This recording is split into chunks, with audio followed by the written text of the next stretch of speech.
1920 comienza con el aterrizaje forzoso en el Marquesado de un aeroplano que iba de Toulouse a Rabat y se quedó sin gasolina. Tras la ayuda de su propietario, don Pedro Guerra, pudo continuar su viaje. Pasada de momento la inestabilidad social y política, el empresario Manuel Pastor contrata artistas para el nuevo teatro del balneario con los jóvenes emprendedores Castillo y Pareja. Se inaugura con la actuación de la cancionista Teresita Pastor y la monísima bailarina Gracia Cervantes. También en 1920 el Teatro Principal ofrecía actuaciones musicales como la de la bonita, joven y elegante canzonetista y bailarina española llamada Rosaura. El 29 de abril, el periódico gaditano El Correo dedicaba la portada y un artículo a la peregrinación de la Virgen de Lourdes. El 8 de mayo animaba a sus lectores a asistir a ella al día siguiente y contaba cómo Puerto Real estaba todo encalado y engalanado para la fiesta.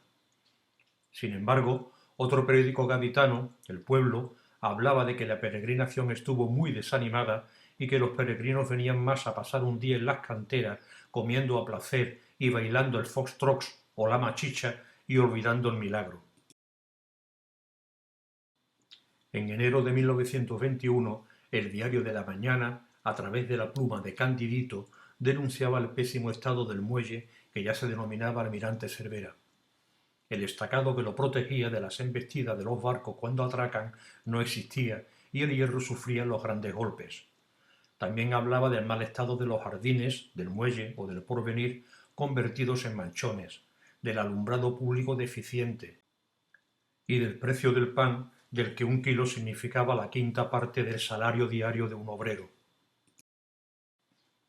El 22 de abril de 1921 se botaba el buque de carga y pasaje Manuel Arnús 5 años después de su puesta de quilla por los avatares de la guerra europea y con un presupuesto final que fue más del doble del primero. Tras los trabajos interiores, decoración, etc., se entregó 2 años después. Junto a la alegría y la satisfacción, se temía nuevamente el comienzo de los despidos. No tardaron en llegar y el periódico El Pueblo lo denunciaba, haciendo hincapié en que aún había trabajo en Matagorda. Mientras, se buscó una alternativa a los buques, consiguiendo la construcción de 300 vagones de ferrocarril. Al mes siguiente de la botadura del Arnús, el Diario de Cádiz informaba de un nuevo despido masivo en Matagorda que se hizo en forma de goteo. Los despedidos hablaron con el párroco para que intercediese ante el marqués de Comillas. El Pueblo incidía en que aún había en Matagorda suficiente trabajo como para no tener que despedir. El periódico madrileño El Financiero incidía en que solo quedaban trabajando 532 personas de las más de 2000 que era la plantilla habitual. No era de extrañar que el noticiero gaditano hablara de que Puerto Real había retrocedido hacía unos años, cayendo hacia un fatalismo absurdo. Incidía en que muestra de ello era que el 20% de las casas de Puerto Real estaban abandonadas. A fines del año, el noticiero gaditano se hacía eco de la propuesta que hacía Salvador Gutiérrez Moreno, posiblemente la misma persona que presidía el Deportivo Fútbol Club. La propuesta hacía hincapié en la existencia de dos grandes establecimientos fabriles en Puerto Real, como eran La Carraca y Matagorda, y en la no existencia de un centro donde se preparase a los jóvenes para acceder a los puestos de trabajo que ambas ofrecían. Para ello, propone la creación de una escuela de arte y oficios cuyo coste sería financiado con los beneficios de una plaza de toros que se construiría en terrenos cedidos gratuitamente por el ayuntamiento y explotada por una sociedad anónima sin ánimo de lucro denominada Procultura. Los beneficios de la plaza irían directamente al mantenimiento de la escuela. El periódico El Pueblo no veía un buen proyecto, por un lado por los toros, con los que no estaba de acuerdo, y por otro por la capacidad del promotor de poder llevar a cabo su idea.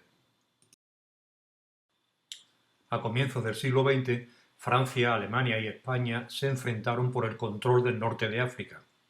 Las conferencias de Algeciras, celebrada en 1906, dio a España el protectorado de la zona norte de Marruecos, conocida como la zona del Rif, que organizó en forma de protectorado en 1912. Poco después, la zona se subleva y comienza la conocida Guerra del Rif, que duró hasta 1927. España pasaba por una época económicamente bastante negativa en la que tuvo que movilizar 30.000 soldados y grandes recursos bélicos de los que no disponía. Por eso fueron habituales las suscripciones populares para la compra de aviones, como podemos ver en estas noticias. El diario de Cádiz informaba de que el conjunto de la provincia consiguió la compra de 3 aviones para la guerra. El noticiero gaditano ofrece la relación nominal de portorrealeños que aportaron dinero para ello, por ejemplo, los concejales del ayuntamiento o el personal de la empresa de gas y electricidad. Uno de los hechos más recordados fue el desastre de Anual en 1921, por el que los habitantes del Rif, al mando de Abdelkrim, conseguían, de hecho, crear un estado independiente. El ejército español sufrió unas pérdidas muy considerables, en torno a 10.000 muertos según la prensa de la época. A comienzos de 1922 llegaba a Puerto Real una buena noticia. Se había conseguido la construcción del buque Magallanes, similar al recién votado Arnús, lo que significaría la readmisión de un buen número de obreros. Poco a poco la vida cotidiana se iba recuperando y con ella las visitas de la colonia veraniega y las actividades en el balneario. Se apunta también como posible la vuelta de las novilladas en la corraleta del Matadero. Los baños de Santa Marina son solicitados, al igual que en años anteriores, por Luis Rivas Álvarez, previa inspección de seguridad de las instalaciones. A fines del verano de 1922, el portahidroplanos Dédalo se encontraba en la Carraca cargando material para la guerra de Marruecos, y los hidroplanos que llevaba estuvieron haciendo prácticas sobre Puerto Real y la bahía, para disfrute del gentío de puertorrealeños que la presenciaron. Tras la botadura del Manuel Arnús en 1921 y su terminación en 1923, el trabajo en Matagorda se reduce a reparaciones de buques y construcción de vagones y material ferroviario. La prensa decía en julio de ese mismo año que solo quedan en Matagorda 200 obreros de una plantilla de 2.000, lo que lleva a que se produzca una gran manifestación en la que se pide al ayuntamiento que intervenga en la solicitud de trabajo a los responsables de la compañía. Unos días más tarde, el alcalde portorrealeño se reúne con el gaditano para que se sume a la petición y se retome la construcción del Magallanes. Ambos alcaldes y los trabajadores salen en manifestación y acuerdan ir a Madrid a gestionar el trabajo. A fines de mayo, el diputado José Morote se encargó de llevar el problema de astilleros al Parlamento y al Gobierno en Madrid, procurando una solución por parte del Gobierno.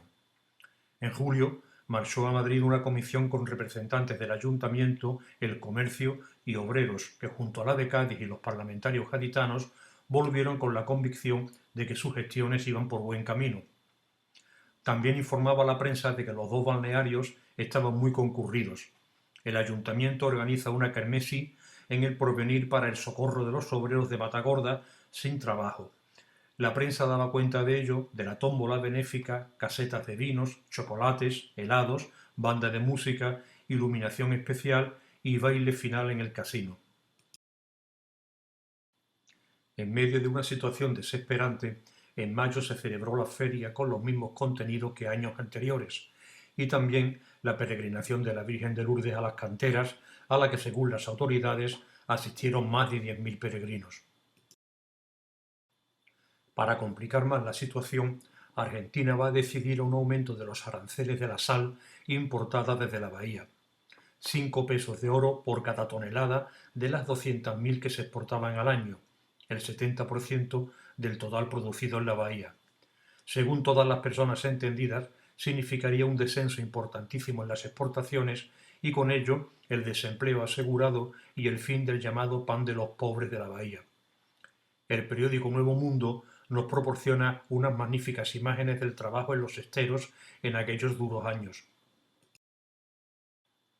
Y para acabar de agravar la situación, en España, las ansias de poder político del ejército, aumentada por la guerra de Marruecos, la grave crisis económicas y sociales y la más que discutida gestión del rey y de los distintos gobiernos dieron como consecuencia el asalto al poder, con la venia del propio rey, del general Primo de Rivera en septiembre de 1923.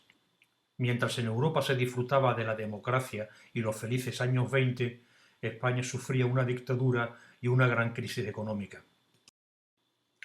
El 1 de octubre de 1923, siendo alcalde el liberal Francisco Rollán, el teniente de carabineros José Vivancos cesa a toda la corporación, la cual no tuvo otro remedio que acatar.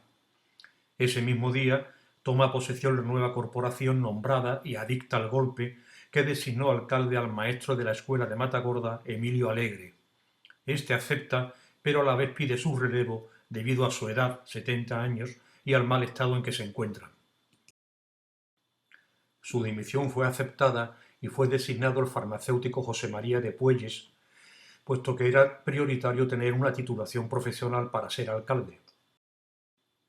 Unos meses después, en febrero de ese mismo año, Puelles dimitirá debido a sus muchas ocupaciones y le sustituirá el médico Francisco Sánchez Vich.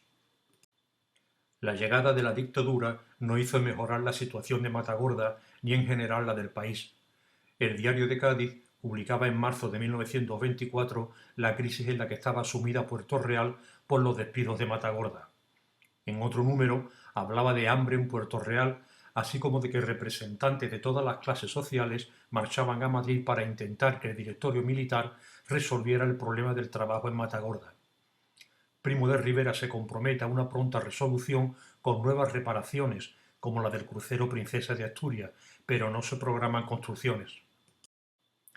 Desde hacía algún tiempo, San Fernando venía reclamando la pertenencia de la Carraca. En 1909, el Diario de Cádiz se hacía eco de una nueva controversia sobre los límites del arsenal. El Ayuntamiento de San Fernando recurre esta vez a la Diputación Provincial. A la vista de las continuas reclamaciones de San Fernando, en 1918 el Ayuntamiento de Puerto Real elabora un documento de 118 páginas en el que presenta pruebas documentales de que la Carraca pertenece a Puerto Real y lo envía a la Presidencia del Gobierno a fin de liquidar el problema. Entre ellos figura un plano del Instituto Geográfico y Catastral que demuestra cuáles son los límites entre ambas localidades. El mismo énfasis que decía poner para solucionar el problema del trabajo en Matagorda lo puso el dictador para segregar la Carraca Isla Verde del término de Puerto Real al que siempre perteneció. El decreto, publicado el 27 de agosto de 1924, comienza mintiendo al asegurar que la Carraca pertenecía a San Fernando, pero creció mucho y ocupó término de Puerto Real. También afirma que se hace no por reivindicación de San Fernando, sino por conveniencia pública, y asevera que deberá ser corroborado por las Cortes, pero que al estar disueltas. Ante ello, y tras una larga discusión, el alcalde y los concejales de Puerto Real presentan su dimisión y proponen organizar una junta magna de vecinos con todas las fuerzas vivas de la localidad. La dimisión no fue aceptada por el gobernador civil, que les advierte de poder incurrir en abandono de sus funciones públicas y de rebeldía. En un año tan duro, las actividades sociales, de ocio o diversión se siguen produciendo, pero se observa un decaimiento casi generalizado. En febrero, Ramón Mellado pide permiso para instalar un teatro de madera en la plaza de San Telmo.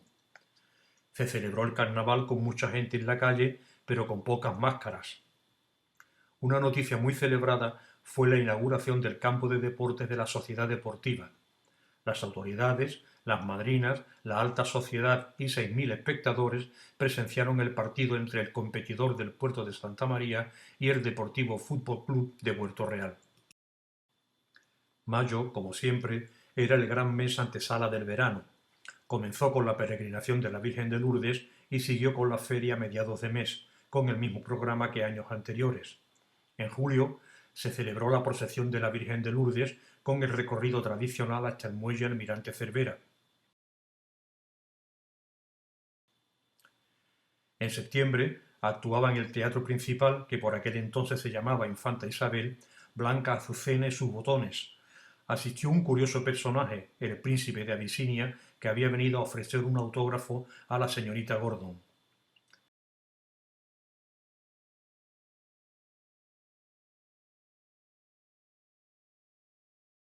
En octubre lo hacía la afamada Trumengop, que se autodefinía como monumental suceso artístico.